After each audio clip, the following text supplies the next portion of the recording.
Hello guys, আজকে বানালাম একটা স্পেশাল রেসিপি কলার বড়া।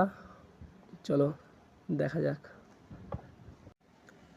প্রথমে 12টার মতো কলা দিলাম, তারপরে 250 ময়দা দিলাম, তারপরে পরিমাণ মতো চিনি, স্বাদ মতো লবণ দিলাম আর হালকা জল পরিমাণ মতো দেওয়ার পরে ভালো করে মাখিয়ে নেবে। তারপরে গরম তেলে আস্তে আস্তে ছাড়তে থাকবে।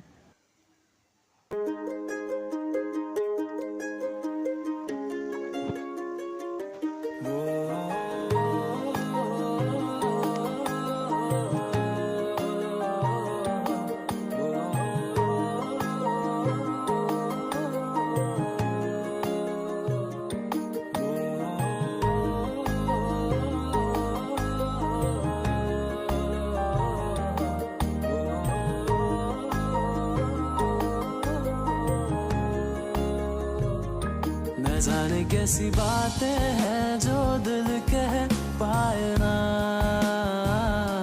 न जाने क्यों ये एक पल दिन तेरे रह पाए ना। न जाने कैसी बातें हैं जो दिल कह पाए ना।